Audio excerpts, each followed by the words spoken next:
اچھا یہ آرٹیکل اس طرح کا پہلے بھی آیا تھا لیکن یہ ڈفرینٹ کارنل فریڈرسڈورف کا آرٹیکل ہے جی. یہ کوئی صاحب ہیں پیٹر برگن, وہ ایک بہت سے ان کے شعبے ہیں, سی این این میں بھی ہیں, لکھتے بھی ہیں, لیکن ڈائریکٹر ہیں new American foundation national security studies program کے. تو انہوں نے کچھ لگایا کہ جتنے ڈرون حملے ہوتے ہیں گراف بھی بنا کے دکھایا, اب اس میں معصوم سویلین کم مارے جاتے ہیں. اور اس میں انہوں نے پاکستان کے میڈیا کو کوٹ کیا ہے, ڈیلی ٹائمز, ڈان نیوز, 3 انگریزی کے پرچے اور جیو ٹی وی, ان کو کوٹ کرتے ہوئے انہوں نے اسیسمنٹ کی ہے. پاکستان میں خبریں چھپتی ہیں کسی ایک سرکاری ذریعے نے جس نے اپنا نام ظاہر کرنے کی پابندی لگا دی ہے, وہ اعلان کرتا ہے کہ جی اتنے بندے مارے گئے, اتنے ملیٹنٹ مارے گئے. ملیٹنٹ کا استعمال کیا جاتا ہے جب خبر پاکستان میں ریلیز کی جاتی ہے.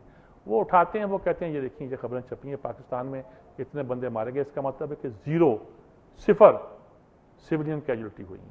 انہوں نے کہا کہ یہ تو رپورٹیں اس طرح ہی آتی ہیں, ایک زمانے میں آتی تھی جس میں بتایا جاتا تھا کہ کوئی بچے یا فلاں, انہوں نے کہا جو گھر ہوتا ہے وہ کہتے ہیں وہ تو تباہ ہو گیا جہاں اٹیک کیا گیا, کیسے کوئی اس کی کنفرمیشن کرے جی. اچھا انکنفرمڈ سورسز سے دیتے ہیں, اس نے انہی ڈیٹا کو اکٹھا کر کے امریکہ کے سامنے پیش کر دیا کہ اب تو وہاں کوئی بندہ ہی نہیں مارا جاتا معصوم چہری, اور ہوتا نہیں. پھر ٹیررسٹ کی انہوں نے ڈیفینیشن کیا کر دی ہے, انہوں نے کہا کوئی بھی بالغ شخص جو اس علاقے میں موجود ہے, مرد بالغ شخص, وہ ٹیررسٹ ہے. اوباما صاحب کی نئی تعریف یہ ہے کہ ہر مرد شخص جو وہاں موجود ہے وہ ٹیررسٹ ہے. ہاں عورتیں ماری جائیں گی, بچے مارے جائیں گے تو وہ ٹیررسٹ نہیں ہے. اچھا یہ بھی ایک عجیب و غریب قسم کا فینومینا ہے جو انہوں نے گھڑ لی ہے, اور اس پہ کرتے ہیں کہ جتنے بھی اسیسمنٹ سروے ڈرون حملوں کے بارے میں امریکہ میں آتے ہیں اس کی بنیاد یہی سروے ہوتے ہیں, اس طرح کے سروے ہوتے ہیں. ایک برطانیہ کا سروے بھی انہوں نے کوٹ کیا ہے, اور انہی کے نتیجے کے طور پر ہماری پالیسیاں بنتی ہیں. سوچنے کی بات ہے, امریکی تو سوچ رہے ہوں گے, ہمارے بھی سوچنے کی بات ہے کہ کن باتوں کی بنیاد پر وہ یہ اسیسمنٹ کرتے ہیں کہ یہ جو ڈرون حملے ہیں یہ روکے جائیں یا کیے جائیں, یا اس کا امریکہ کو فائدہ پہنچ رہا ہے, یا انسانیت کو کیا خطرہ ہے کیا نہیں ہے جی. ایک آرٹیکل اور ایک Europe nations are turning in on them self.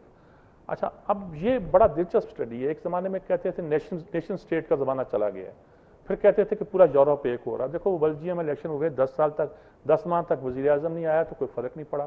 وہ کہتے ہیں یورپی یونین ہے, وہ ساری ہمارے مسائل تو طے کر رہی ہے, اور اپنے اپنے علاقے میں وہ جو لوکل سسٹم ہے وہ چل رہا ہے, کوئی ضرورت نہیں ہے کسی گورنمنٹ کی. یہ تاثر آنا شروع ہو گیا تھا کہ نیشن اسٹیٹ کی ضرورت نہیں رہے گی, قومیں ایک ہو رہی ہیں, منڈیاں بھی ایک ہیں, سب کچھ ایک ہیں, وہ تو جو ہو رہا ہے وہ تو ہو رہا ہے. لیکن اب وہاں پرابلم پیدا ہو گئی کہ نیشن اسٹیٹ بھی امپورٹنٹ نہیں رہی, ود ان اسٹیٹ مختلف ایلیمنٹس لڑ رہے ہیں.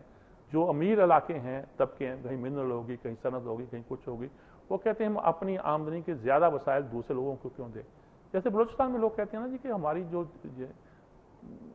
کانے ہیں ان میں سے نکلنے والا جو ایک دولت ہے اس پہ صرف ہمارا ہی حق ہونا چاہیے, کسی اور کا کیا. جس طرح شیخوں کا حق ان کے علاقے پہ, ہم بھی شیخ بن جائیں گے, یہ ایک تاثر دیا جاتا ہے. کہ یورپ میں بھی یہ بہت پیدا ہو گئے. اٹلی میں 2 گروپ, برطانیہ کے فلاں علاقے میں نارتھ سائڈ ساؤتھ ڈیوائڈ ہو گئی ہے, فلاں علاقے میں یہ ہے فلاں. اب وہ علاقوں کے سارا قصہ ہے, وہ لمبا ہے, لیکن ایک ملک کے اندر وہ ملک جو زیادہ پہلے تو یہ تھا کہ لوگ حقوق مانگتے تھے ہمیں دو. اب یہ آ گیا ہے کہ جو جن کے پاس ہے وہ کہتے ہیں ہم کیوں دیں. یعنی کہ یہ سوال پیدا ہو گیا ہے. پہلے تو امیر خطے جو ملک کے تھے وہ غریب خطوں کی کفالت کر کے کوئی محسوس نہیں کرتے تھے, بلکہ وہ سمجھتے تھے کہ یہ ان کا حق ہے یا کچھ بھی ہے. اب وہ کہتے ہیں کہ وہ ان کا مانگنا تو آپ طرف, محرومیت کی بات کرنا تو آپ طرف. اب تو کہتے ہیں جن کے پاس وسائل زیادہ ہیں وہ کہتے ہیں کہ ہم کیوں دیں, ہمیں کیا پڑی ہے کہ ہم اس کام میں حصہ لیں اور اس کار خیر میں اپنا نقصان کریں جی.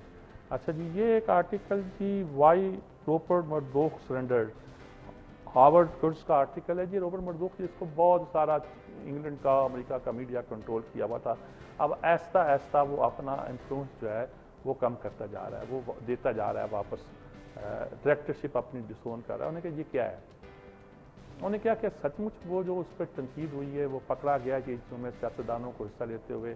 اب امریکہ میں تو رومنی کو ملے اور اس نے کہا کہ جی یہ میں چاہتا ہوں ریپبلکن امیدوار جیتے, اس طرح کے جو اس کی وجہ سے کیا اس نے, یا یہ آئی واش ہے, وہ بظاہر دکھانا چاہتا ہے کہ اس نے ساری کمپنیاں بیچ دی ہیں.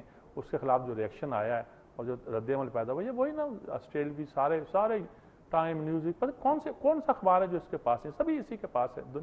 دنیا میں پہلے 9 کارپوریشنیں سارا میڈیا اون کرتی تھی, پھر اب کہتے ہیں 3 رہ گئی ہیں, جو ایک میں سے ایک بڑی یہ ہے.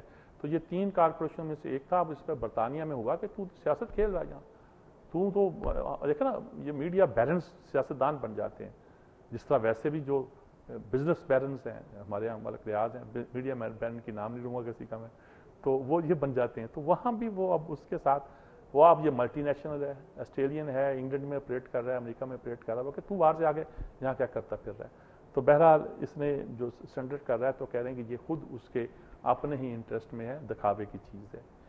اجازت چاہتے ہیں جی, اللہ حافظ.